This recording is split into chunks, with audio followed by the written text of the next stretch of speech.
Welcome again to the session 1, 2 of the part 3 of the thematic session of the Zero Carbon City International Forum 2023. The session focused on the synergies of decarbonization and digital technology. Digitalization has a key role to play to enhance efficient use of energy resources throughout society.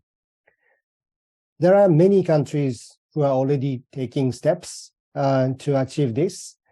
One of them is Japan, who is promoting local actions under the vision for a digital garden city nation, which aims to solve local problems by utilizing digital technology and to transform local communities and regions to be carbon neutral while revitalizing local economies.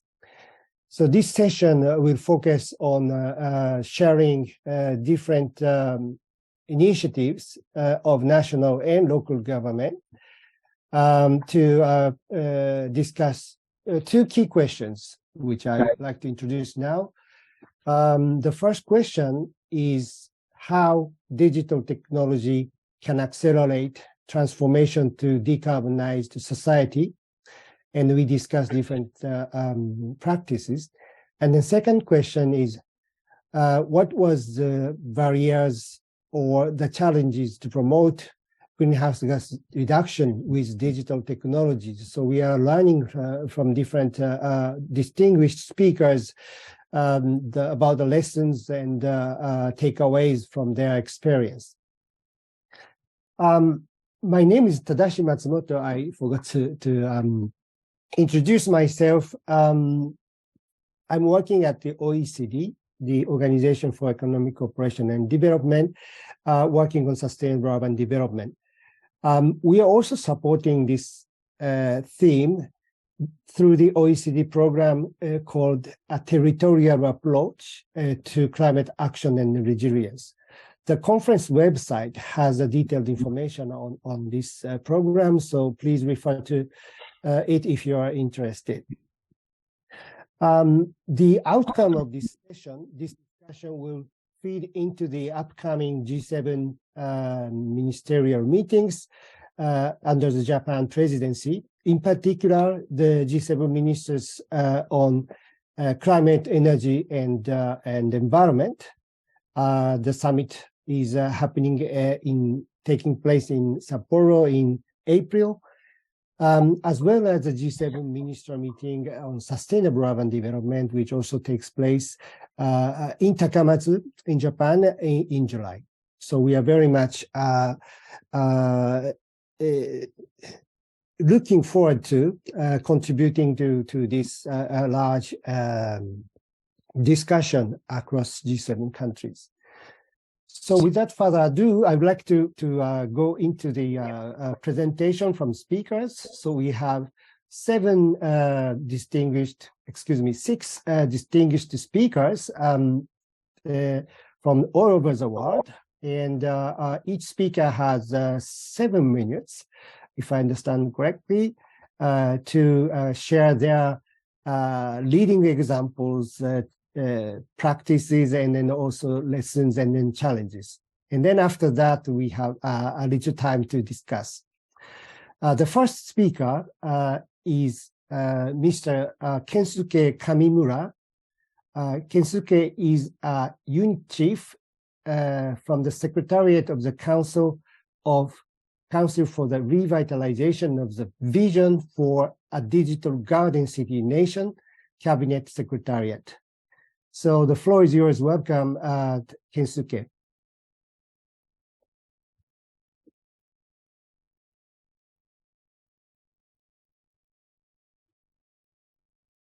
はい、はじめまして。Hello, everyone. My name is Kensuke Kamimura of the Cabinet Secretariat. The Cabinet Secretariat is the government agency in charge of important policies within the central government. Today, the counselor who was scheduled to make a presentation cannot attend. Therefore, I will be filling in for him. I'm sorry that there have been changes at the last minute. But I'm looking forward to participating in this discussion today. First of all, I would like to talk about the overview of the vision for digital garden city nation in the rural areas. In the rural areas, there are social issues such as declining population, falling birth rate, aging population, and hollowing out of the industry. We have been implemented regional development measures, but there's a long way to go. We must revitalize the subnational regions. This is of utmost importance. We have to utilize what we have achieved so far, and the national government and local effort must be upgraded significantly. In addition, it is necessary to revitalize the local regions by solving their social problems and improving their attractiveness. Against this backdrop, various public and private entities are making progress in utilizing digital technologies. And there are some excellent cases to showcase as well. Therefore, the digital technology is important in solving social issues and also to add new values. That is the reason why we are rapidly developing digital infrastructure to promote digital transformation in rural areas in both public and private sectors. The vision for digital garden city nation is one of the key pillars of the new capitalism. We want to turn the social issues in the regional areas to drive a sustainable economy and society as well as new growth. The goal is to create a society in which citizens, businesses can enjoy the benefits of digitalization through the creation of new services and contribute to the improvement of jobs and lifestyles. And we want to make sure that everyone, as well as every businesses, can benefit from this, a society in which everyone can live conveniently and comfortably anywhere in Japan. This means that we will correct the concentration of resources in Tokyo area and promote bottom-up growth from the regions to the nation as a whole. The government formulated a basic policy in June of last year. And in December of the same year, the comprehensive strategy was also formulated in order to solve the social issues in each region. It is important for each region to first create its own regional vision, the ideal image that the region should aspire to achieve. First, it is necessary to promote creation of jobs in rural areas. A startup ecosystem should be established for SMEs. Digital transformation should be promoted, and smart agriculture and tourism, as well as innovation, should be promoted, centering on the universities. Next, we have to create the flow of people. We should promote relocation without changing jobs. And women and young people should feel attracted to the regional areas. Third, fulfilling hopes for marriage, childbirth, and child rearing, providing support for child rearing, and improve the environment for having families. Child measures should be enhanced by the utilization of digital technology. Fourthly, creating attractive regions is of utmost importance as well. The city development, sports, culture, and resilience against disasters, etc. These initiatives will be required going forward. In addition, the government is promoting the development of basic conditions, improvement for digital transformation. First, there is the digital infrastructure and training and securing digital human resources and efforts to ensure that no one is left behind.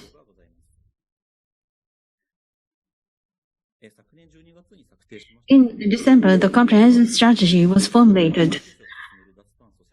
Decarbonization emphasized regions promoted by Japan's Ministry of Environment has taken up 5 initiatives.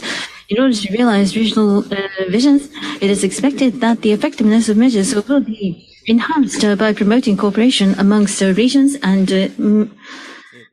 measures at the same time. The case study for regional decarbonization through digitalization is a good example of this, such as Fujisawa's sustainable smart town concept. And in Tochigi, there is some teleworking that is being promoted in Nikko City. We would like to promote the realization of the digital garden city nation by promoting such measures. With this, I would like to conclude. Thank you very much for your kind attention. Thank you. Thank you very much, Kamimura-san. Kamimura-san, thank you. The digital garden city initiative, well, actually, nation initiative, is addressing a wide range of challenges that Japan is facing. As you described, the job issues in local areas, depopulation, overconcentration of Tokyo, and so on. Those are the issues which are really serious in Japan, and this initiative is trying to create a synergy across all of these challenges, including decarbonization. It's a very interesting also to know that there's a linkage with a decarbonization region project of the Ministry of Environment. Now, thank you very much. I'll invite you to the discussion later on at the end of the session. Now, second speaker comes from Japan as well, but from the local government, Mr. Shigeki Oba, Director, Next Generation Industry Promotion Division, Industry and Economic Bureau, City of Kitakyushu. Oba-san, floor is yours. お久しぶりです。 Good afternoon. I am Oba at Kitakyushu City Industry and Economics Bureau. Well, thank you very much. Today, I would like to talk about Kitakyushu City's actions about decarbonization, digitization. Next page, please. First, a brief introduction of Kitakyushu City, which is located in between Shanghai and Tokyo. The previous page, sorry, page 2.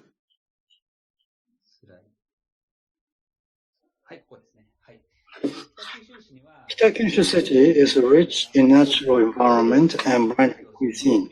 Also, it is a community built around nature and industry. Next page. Kitakyushu City.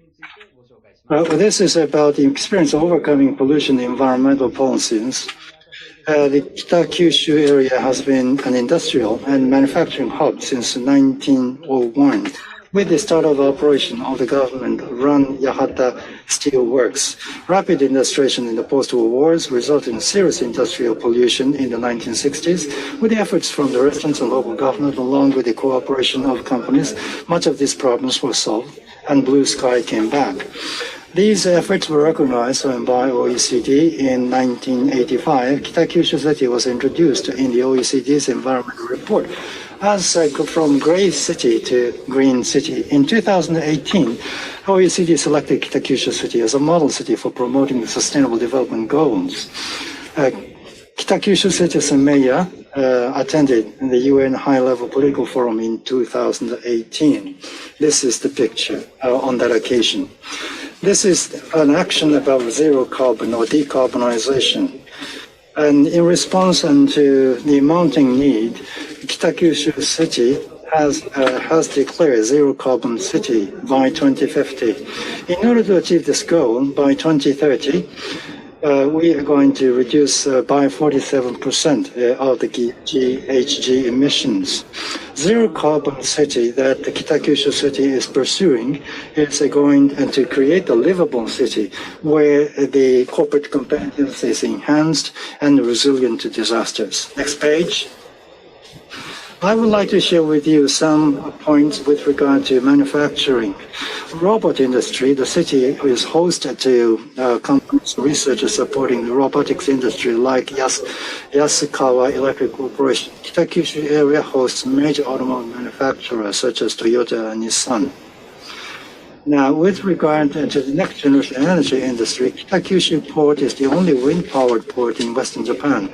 And the city aims to be a base for industry-related wind power generation starting next year. Digital industry. Now, the ICT divisions of manufacturing companies are accumulated in this area. And most recently, Japan IBM set up a base here in this city. Now, the strong public-private academic network that we have established. We have the knowledge base, and for that, in 2001, Kitakyushu Science and Research Park was established. It leverages on science and engineering universities and research institutions, and the Kitakyushu Industry and Academia Promotion Institute serves as a kind of a coordinator for collaboration.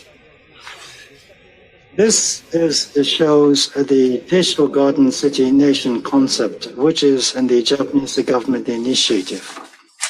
Next page. In response to the central government's actions, Kitakyushu is also promoting digitalization and digital transformation. In April 2022, Kitakyushu Science and Research Park had set up a Kitakyushu Robotics Promotion Center. It is going to serve as a one-stop center for promoting corporate digitalization. And now, starting with the creating opportunities for DX, we build seamless accompaniment support scheme, such as advanced and DX specialists. Currently, thanks to these efforts, 725 companies in the city have recognized the value of DX, and 37 in the preparation stage, while 146 companies have already implemented DX. Kitakyushu's DX initiative resonating with the Digital Garden City Nation concept. It was, in fact, presented with the Prime Minister's award. I hope that this is going to be a model that will be referred to by the rest of Japan. We are going to double our efforts. These efforts are going to be expanded into the area of GX. Now, I would like to share with you some of our activities related to overseas cooperation. As has been explained, Kitakyushu City has been a forerunner in the anti-pollution programs and climate change activities. So these efforts started in the form of international cooperation from the 1980s. In 2010, Asia Low Carbon Center was established, and in February 2023, it was renamed as the Asia Center for Carbon Neutrality. We have interactions with over 180 countries. We are hoping that we are going to make contribution and to decarbonization of Asian countries by leveraging on these technologies. Next page. Next page. This one. So, including contribution to Asian nations, Kitakyushu City as an industrial hub, in tandem with the industry sector, we are going to build a model city in Asia. The environmental technologies and know-hows are going to be deployed overseas, and so that the city will be able to provide support to those Asian cities. Now, GX and DX, we are going to improve the competitiveness of the corporations, and by providing support to the world, we are ready to provide our make contribution to SDG. Thank you very much. Thank you very much, Oba-san. It was very, very clear message that maximizing local asset is a key issue here.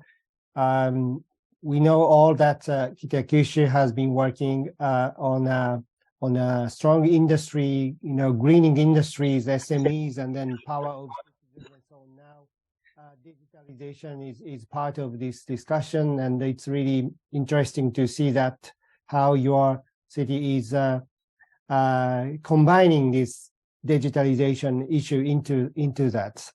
It's a very interesting case. I agree. Now, the next speaker, we Los Angeles, Mrs. Erin Broma-Ging. She is providing a video message for us. I think the Secretariat can share the video. Hi, my name is Erin Bromagem, and I'm the Deputy Mayor of International Affairs serving the City of Los Angeles and Mayor Karen Bass. I want to thank my good friends at ICLEI for the invitation to join you for this important conversation today, and I send my warm greetings to everyone participating. I want to also congratulate Japan and acknowledge their presidency for this G7 cycle, and thank them for continuing to support and engage with the Urban 7 as a key stakeholder group and an important voice for cities. I've been asked to speak about the intersection of digitalization and decarbonization, and what we are doing to make Los Angeles a smarter city. For us, a smarter city is a city that works for its residents, prioritizing sustainability, affordability, and the connections that bring our communities together. This starts with our city's commitments to a greener future.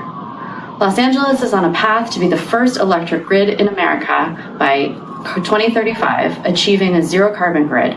And to make this commitment, we worked closely with our National Renewable Energies Laboratory and the LA Department of Water and Power to quite literally model millions of pathways to reach that goal. But greening our grid is only part of this solution. We also have to invest in the daily infrastructure that drives this future, from our streetlights to our buildings to 5G networks and how we move. We've installed more commercial EV chargers than any other US city, and we've been the #1 solar city for 8 of the past 9 years. Our LA Department of Transportation and our LA Metro will operate zero-emission bus fleets by 2028 and 2030, respectively. But it is also important to note that these green investments have built out from communities that have often been left behind. Our EV car sharing network came first to communities in South and East Los Angeles. These are all results of LA's Green New Deal. Our Climate Smart Action Plan, released first in 2019, that builds on our Sustainable City Plan originally published in 2015. Equity is a key component of both plans and a key component of any truly smart city. Because sustainable development is centered on leaving no one behind, over the past 5 years, Los Angeles has also published 2 voluntary local reviews on our progress toward the Sustainable Development Goals. We report data on more than 155 SDG indicators across all 17 goals. I encourage you to visit sdg.lamayor.org to learn more. And beyond what happens here in City Hall, we have a rich ecosystem throughout Los Angeles focused on building the smart and decarbonized cities of the future. From innovative recycling technology to carbon removal, capture, and storage, to our nonprofit LA Clean Tech Incubator, or LACI, which has created more than 2,000 jobs and raised more than $280 million in investment since its founding. Los Angeles is the center of sustainable technology and the future of our global green economy. And this extends to our ports of LA and Long Beach, the largest port complex in the Western Hemisphere, where 40% of all goods entering the US began their journey. Here we are working with partners to prioritize green emission operations, establish green shipping corridors, and work together with partners to green our operations. These stories I share are efforts that have taken years and hard work, but they are efforts that we are proud to share with all of you. We're proud to share them through networks like C40 and ICLEI and Climate Mayors, where cities like Los Angeles have found a platform to learn and share with others like you. I hope this becomes an opportunity for us to learn together and to learn from one another, and I thank you all for allowing me to join you virtually today. Please do not hesitate to reach out as we prepare to host the world's most sustainable mega event in the 2028 Olympic and Paralympic Games. Let me invite you to visit. We are a community where everyone belongs and where everyone is welcome. Come to Los Angeles. Thank you.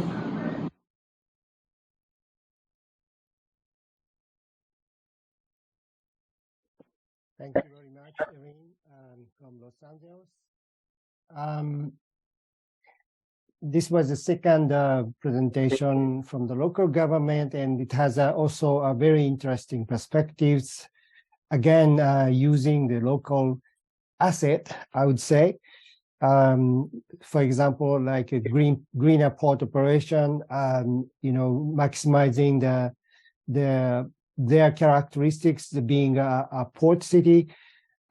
Also talking about a wide range of decarbonization measures, electric vehicles, solar power, electric buses, but also stressing the importance of the community engagement. And I think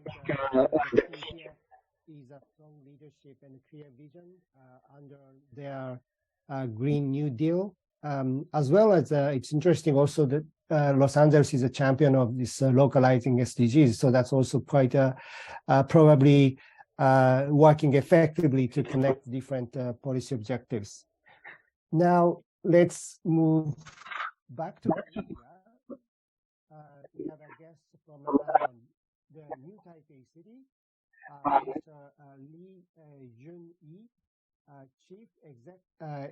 Chief Environmental Protection Environment, New Taipei City. So, Mr. Lee, floor is yours. Welcome.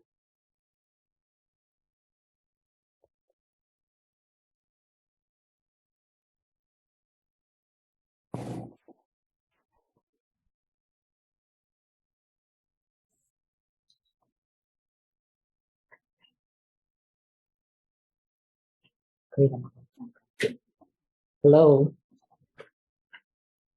From New Taipei City, this is Li Junyi. It's my pleasure to share with you the climate action of New Taipei City. New Taipei City Mayor Ho has declared the net zero target by 2050. It is found the residential and commercial buildings and the facility have the highest share of emissions in greenhouse gases. Therefore, the issue of energy management in buildings is something New Taipei City has to take up. We are implementing various net zero actions which have been incorporated in our white paper on New Taipei City 2050 net zero actions. New Taipei City reduces the emissions from the building sector via 3 zero carbon strategies: energy saving monitoring, energy saving transformation, and the zero carbon electricity. First, we start with the building energy efficiency rating for management, encouraging buildings to introduce smart energy management. Our targets are 50% of the existing buildings in the city attain level 1 energy efficiency by 2040, and all the new buildings in the city to achieve level 1 plus energy efficiency by 2045. To build net zero buildings, we implement the energy saving rating for residential buildings called Energy Saving E-House Project, with various supporting measures like energy saving diagnosis and create a virtuous cycle mechanism. We work with the real estate agencies on the website of real estate agency, we can check the energy saving rating of buildings. As a result, our citizens will have options in buying or renting houses. Meanwhile, through the smart energy management service called Energy Saving E-Housekeeper project, we provide energy management of community facilities and the households together with the community energy saving diagnosis and the counseling provided by the EPD. Community or property managers can continue to upgrade energy saving. About the building energy saving management, we rate it with the EUI performance of community facilities, just as what is shown in the table here. This is the data of energy consumptions collected from the buildings of the communities involving in our energy saving effort. After analyzing the trend of data distribution, along with the academic research, we came up with the achievable values based on our prior experiences in policy promotion. They fall into the range from 3-star to 6-star rating. The EUI values of the 3-star community facilities are required to cut by 20% compared with their levels in 2000. The 4-star can be accomplished with the existing building regulations and equipment energy efficiency available.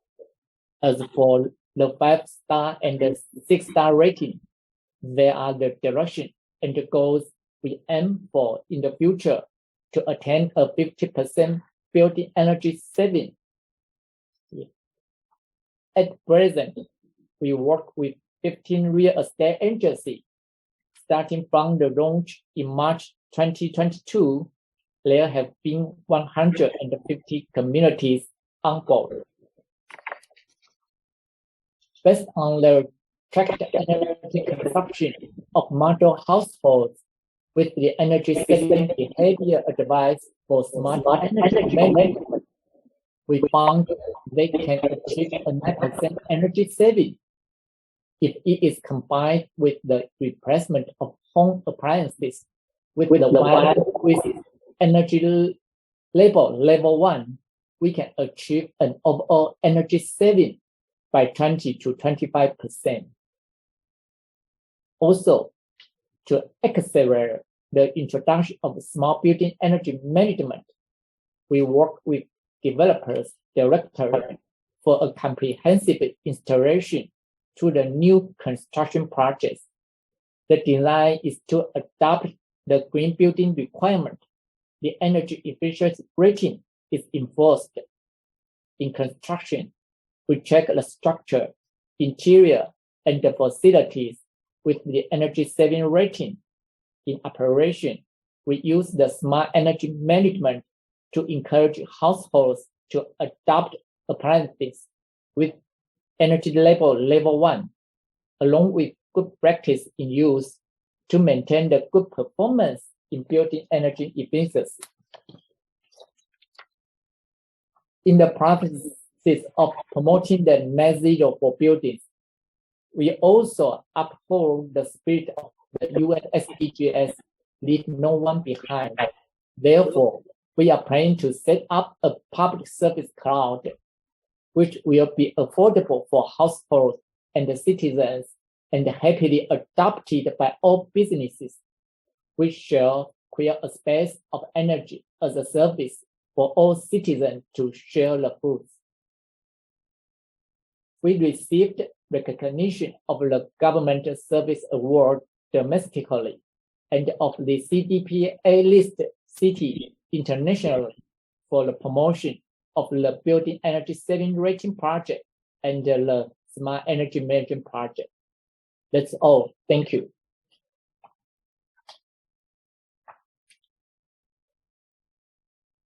Thank you very much, Mr. Lee. It's very important for particularly cities to deal with buildings, emission coming from in. from buildings, and then I see you in your case, it's 40% of buildings. Sorry, 40% of emissions are coming from buildings, and it's quite impressive to see the systemic, or you use a circular approach to reduce, to increase energy efficiency, as well as this life cycle approach to net zero building. So it's quite inspiring, I would say. Thank you very much for your presentation. Now, we still have two speakers. Hopefully we have, yes, still timing is all right. I think now we go to Europe, to Spain. Ms. Luisa Fendon, Urban Innovation Project Manager at BIT Habitat Foundation, Spain. So Luisa, floor is yours. Welcome.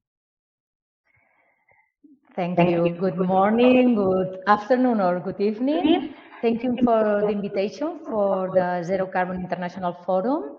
These kind of international events are very important at this moment, so we all know that it's time for action, and because of that, it's fundamental to share knowledge and experiences within cities, countries, entities, universities, citizenship, everyone should be involved in this huge challenge all humanity together has to face. So I'm going to share my screen.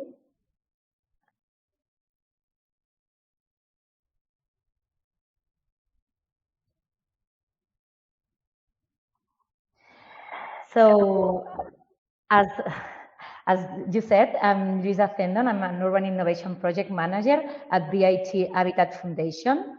This is where I work. This is where I'm now. It's an old factory from the past that we have renovated to create an urban innovation center to shape the future of Barcelona. So I work in BIT Habitat, who is a public foundation responsible of innovation strategy in Barcelona City Council. And we work in 4 different dimensions: social, economical, technological, and environmental, because all of these dimensions has to work together and join together to improve our lives and also the planet. We work through collaboration between business, academia, society, administration, and media. Also, we are very interested in generating knowledge, and also with a local, national, and international scope. It's like a global vision, like we act locally, but we think globally, and also address to urban challenges that, as we see, are more or less the same in all cities around Europe, but also cities around the world. And we want to have a safer city, more resilient and sustainable, all aligned with SDG 11, and all of this to improve the quality of life of our citizens. Related to climate change in Barcelona, we have like 3 different main strategic plans.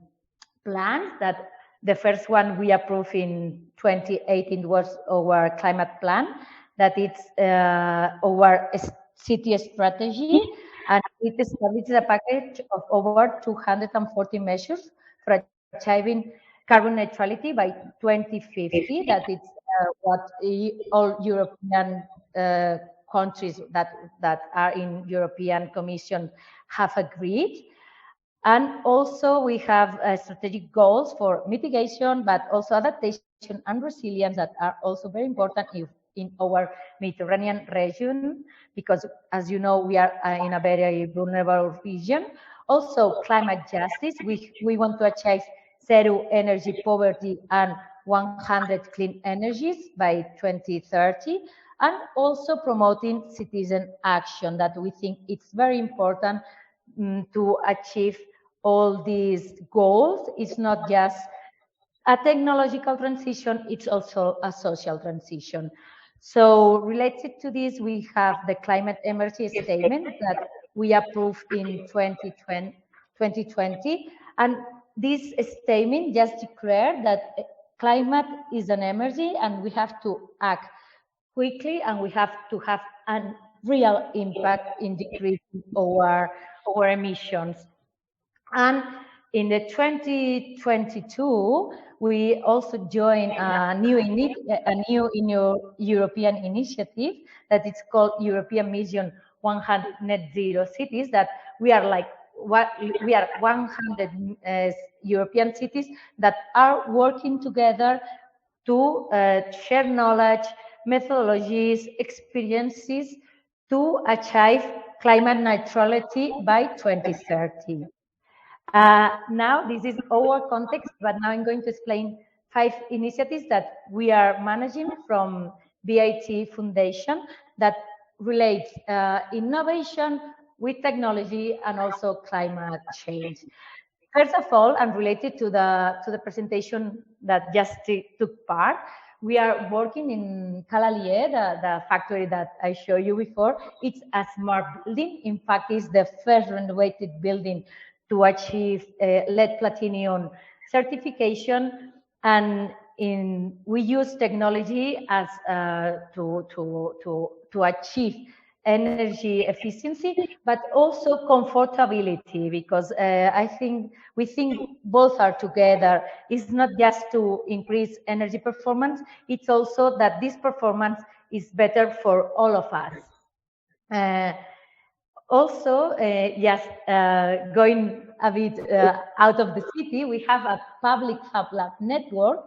We have 6 Fab Labs in different districts of the city. This is like a public library, but related to technology, and where people can use digital and 3D technology. And we support local makers community to create and produce their own projects. And also it has a social return, a citizenship and a scholarship can participate also in the Fab Labs to learn how to use digital tools, robotics, and do-it-yourself methodologies, because we think the transition has to be tech, but it has to be also social. It's tech to improve social performance and to improve human lives and also other lives in the city. As foundation, we also have fundings we offer fundings for our innovation ecosystem. And one of our main challenges in our city is the regeneration of all buildings that were built in the 50s and the 60s, and they have a very inefficient performance. So with this challenge, we want to improve the energy performance, but also to improve, to increase the surface of the buildings, and to make cleaner energy, and to increase the comfortability, the temperature comfortability, but also acoustic comfortability and energy performance, and also to monitorize all with smart solutions in order to people be aware of their consumptions and to work together to increase their efficiency altogether. We have other projects. This is another innovative project that is called Joint Energy, which is related to energy community. This project was born with the aim of empowering citizens within the framework of energy transition in our city, and it provides innovative tools that promote the creation of citizen energy community. The citizens can create their own energy community, and this is a meeting point for all the actors involved: consumers, producers, companies in the sector, public administration, and we accompany the citizen or population during the process of promotion, creation, and self-management of the new energy community. And we offer them 3 modules. One is like the creation of this community by a participation process and design, a co-design and co-creation. Also, there's a model 2 that is community building, how we create this energy community. And there is a model 3 that it's very important, because one thing is to create and the other thing is to manage and monitorize this management of the community in the long term. That is what is interesting, how to make this initiative to grow and to make them sustainable in the time, and also economical and environmental sustainable. And finally, I'm going to explain you a new project that it's called Datalog, and it's just beginning this project. The Datalog envisages the creation of a data trust to fight energy poverty and climate emergency that we are facing as a city. And Datalog consists of the creation of a data trust that would allow the collection, grouping, and analysis of water, electricity, and gas consumption data to make better decisions about access, savings, and the impact of energy consumptions in community. The creation of this tool will be carried out in a participatory manner in order to promote access and use by researchers and entrepreneurs interested in developing tools that facilitate the ecological transition and promote the circular economy. And we just wanted to show you different initiatives that we are dealing with, that at this time, it's just initiatives that we want to scale them up and to make them grow in this joint of technology, but also environmental and social transition. Then thank you very much for your attention.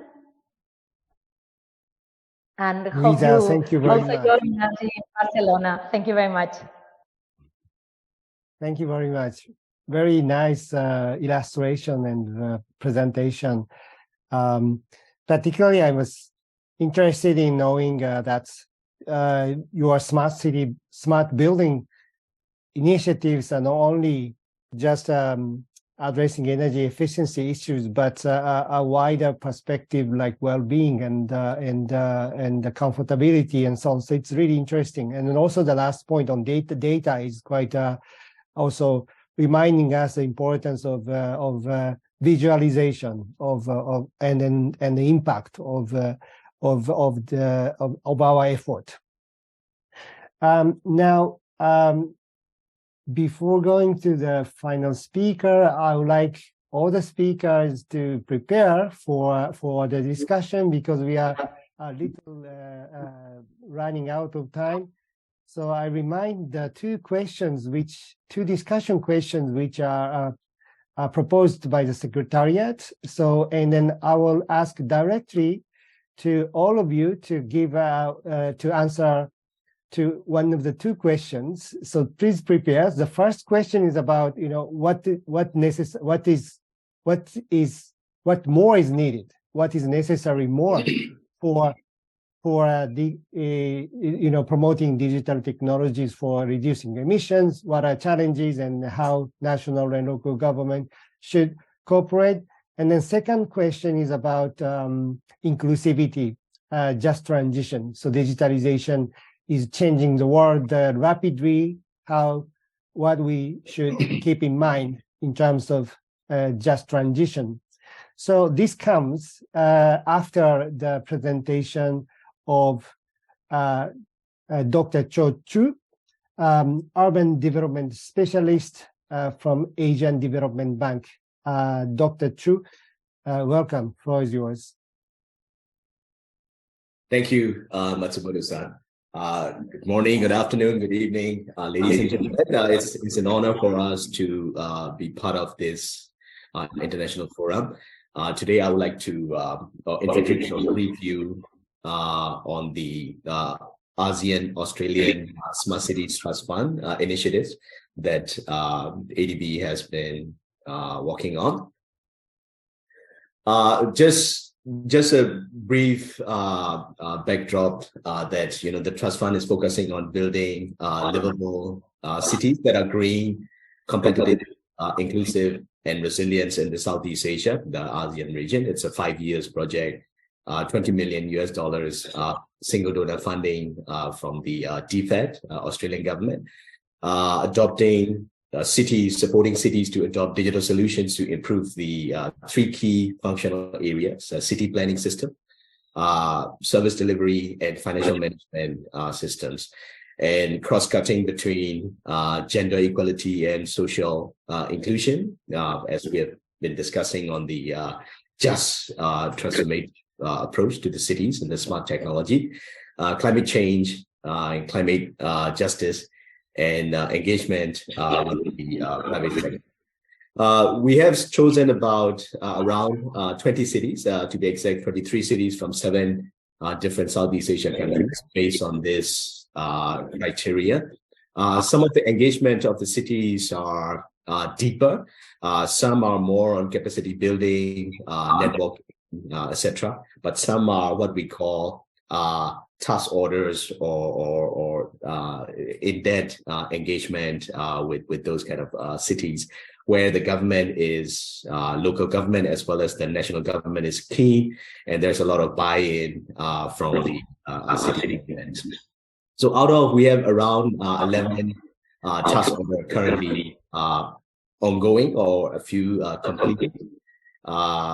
Majority of them are city level engagement, and 2 of them are regional level engagement. For example, if you look to the right, bottom right, there's a baseline development and capacity building for majority of the cities as a regional support.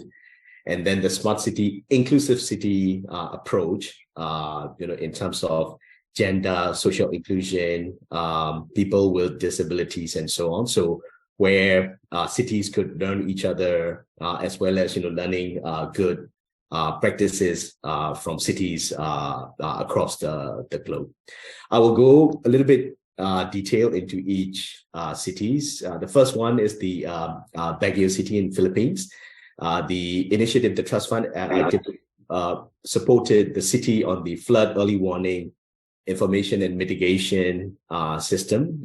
Is what we are very proud of, is a gender transformative flood mitigation plan. We have a separate activity streamline on engaging with the female community groups, vulnerable community groups, etc., to raise their engagement and their priorities, the issues, and then set up the government on the mitigation plan, as well as smart flood early warning system models using the Internet of Things, digital smart water stations, centralized database, automatic calibration, etc., etc.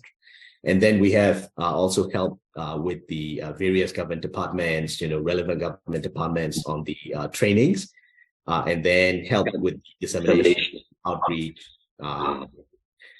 Then in Penang in Malaysia, we supported a smart mobility micro simulation model using a Vixen transport modeling for the Georgetown heritage city center area as a pilot area, so that the government could use it as a decision support tool for the traffic management system. In Batabang in Cambodia, it's a smart waste sector financial management system support, where the intervention supported georeference customer database and implementation of the e-billing of one of the pilot district in the city. The completed one in Makassar in Indonesia is the interactive livable city planning. This is a single prioritization or a single planning platform using the Power BI, Microsoft Power BI, and then Excel-based prioritization for the assessment, development scenarios, development projects, as well as stakeholder engagement platforms. And then we have used Australian governments, the science and resilience centers, Indra, climate resilience platform integrated for decision-making by the cities. Then in Thailand, the government is working on the Eastern Economic Corridor region, a new smart city. So we have helped with the city commissioning based on the livability benefits, on the inclusiveness, green, and other elements. And also we have supported this government on the urban management data platform solution catalogs with so that the government can go and engage with the private sector, and then vendor engagement and so on. In Laopedia in Luang Prabang, we have supported the smart integrated urban strategy, which will go hand in hand with our lending loan project in Luang Prabang heritage city. In Davao City in Philippines, we also have another transport sector lending projects, what we call transport sector modernization project, where all the cities, jeepney or the public diesel buses will be transformed into electric vehicle or electric buses. So the trust fund will support the driver training simulation using digital training program. And the last city project that I'd like to highlight is the Hue City in Vietnam. We have helped support city develop the smart 3D city model system for the smart planning. It's a digital twinning system using the satellite imagery on the city itself, as well as the landscape and so on for the city planning. Last slide on key challenges with engagement of the various cities.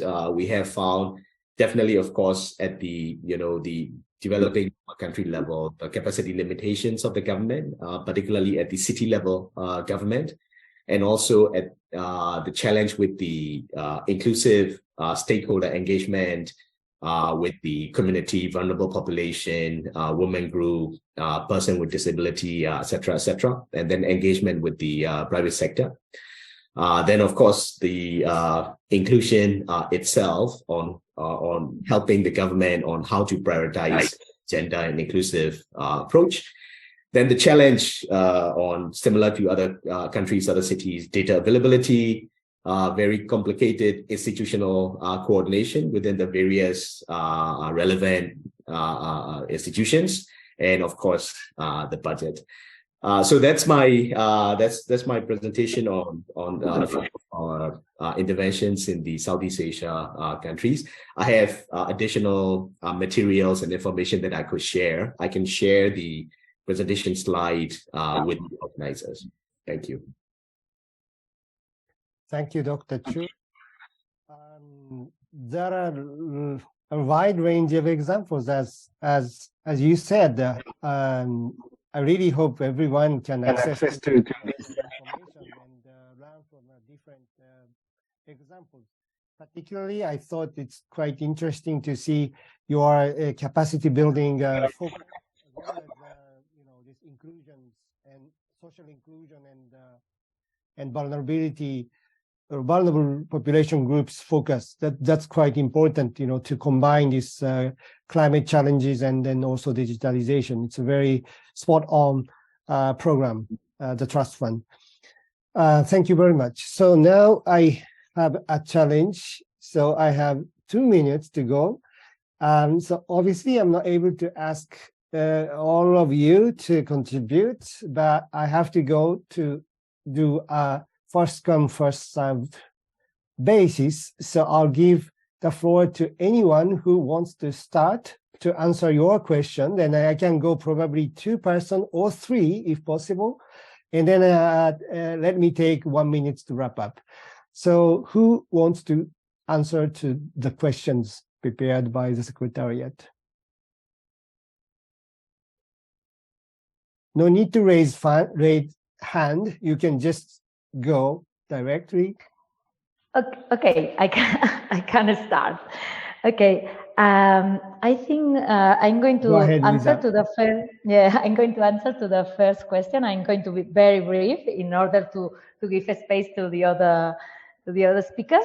But I think what it's really important at this time is that digital technologies have to be public, secure, and open source, to ensure that they are used really to achieve SDG, because actually we have technology, we have lots of data, but they are not probably used in the proper way to really improve and to really achieve the challenges we have in face. So I think it's a really responsibility for governments and for public bodies to assure that this data and this technology is used in the proper way to secure our life in the planet, humanity life in the planet, and other lives in the planet. That's all. Super, thank you very much. the Secretariat gave me an extra 5 minutes. Thank you very much. So you are relaxed, and then you have a challenge to answer the question. So Mr. Oba-san, please go ahead. はい、ありがとうございます。私もThank you very much. I just would like to share with you some of my experiences with regard to CO2 reduction. I think it should be incorporated into the management policy. If we are going to look at the regional economy, that should be our pathway. The mindset on the part of the executives is extremely important. IGES, together with IGES, we are now working on that. And experiences and also gut feelings, they are not supposed to be suffice. Data analysis is extremely important. Otherwise, there will be no way to reduce emissions with the digital technologies. And we also need to rely on the young talents. Those digital native are going to be the people who are going to promote the corporate digitization. And for that to be achieved, I think that corporations should be the preferred choice by the younger generation. The corporate strategy should contain that. And from the viewpoint of the administration, digitization of corporations, that will require the mindset change on the part of the executives, corporate executives, and then accompaniment or working together with the corporations and encouraging younger generations and to be hired by those corporations. Thank you very much.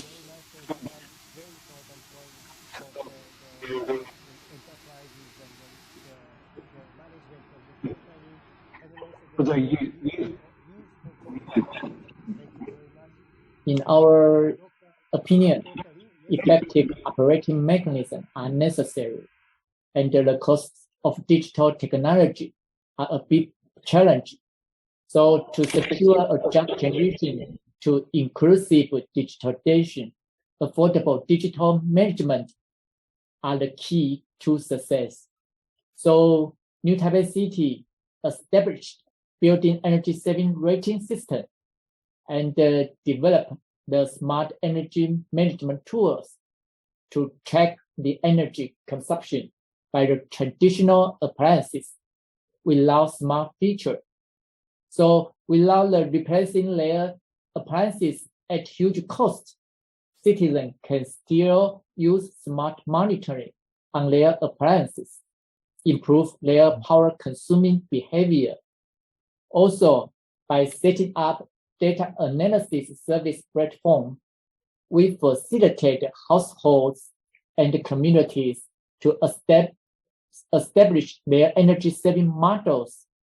With that, we aim to create a set of smart energy management tools that everyone can afford so that we can march toward a net zero target. That's all. Thank you very much. Another important point, focusing on inclusive management of data. Last takers, I have 1 minute to offer. Kamimura-san, if you have anything. If not, I can wrap up. Yes, please, Kamimura-san. Yes. はい。じゃあ、2つ目の質問。With regard to the second question, digital technology is a tool. So how we are going, it is not the objective for the distributing digitization. We have to have an envision. What is going to be the strategy? And that needs to be promoted steadily.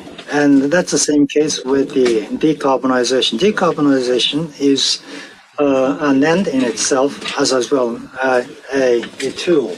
It is going to be a strong tool with which we are going to achieve the future goals. And I think we have to keep that in mind in taking any actions. That's it. Very important point. Which leads to my final personal takeaway. I actually wanted to start with your point, Kamimura-san. In fact, I was going to say digitalization is not an end, but it's a means to an end. And it's very very important to think about what are the value and what would you like to achieve through digitalization.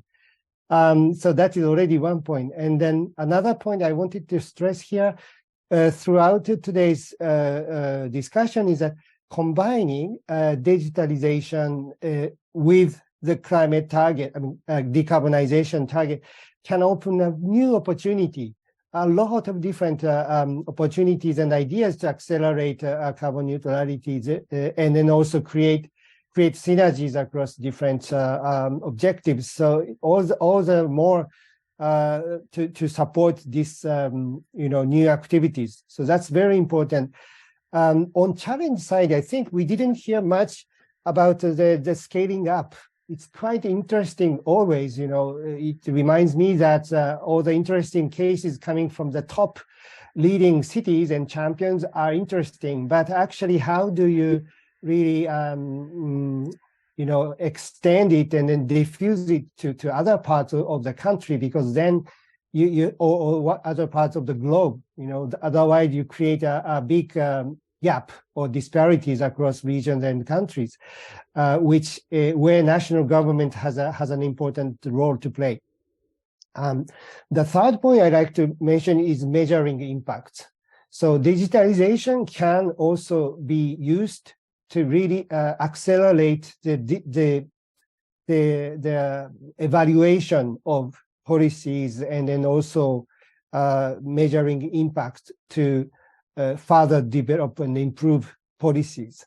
And in this direction, it's quite important to store or to really, to keep stock of the data that of all what you are doing, and then so that people can also reflect on the result, including failures. It's very important. The last point is data governance. It's already also mentioned by Dr. Chu and then also other people. Local government has sometimes not, equipped or not capable to manage all the data privacies, and then also the data handling issue is an important area that also national or international community could support. Otherwise local smaller communities or municipality cannot really take a important step. So here actually the Japanese government is supporting OECD to conduct one study on the smart city data governance, and then this report can come up around the summer, before summer, and then we can share this information, but it's also quite important point. So this is my wrap up. Thank you very much for all the speakers, all the audiences who can stay with us, who could stay with us. Thank you very much for the secretariat and then all the supporting staff who could help and make this session a big success. Hope all the examples that today was shown can travel well to all over the world, and then boost more practices of net zero carbon cities. So thank you very much to, again, all the speakers, and then I like to close this session. Thank you very much. Bye-bye to all. Thank you. Thank you. Thank you.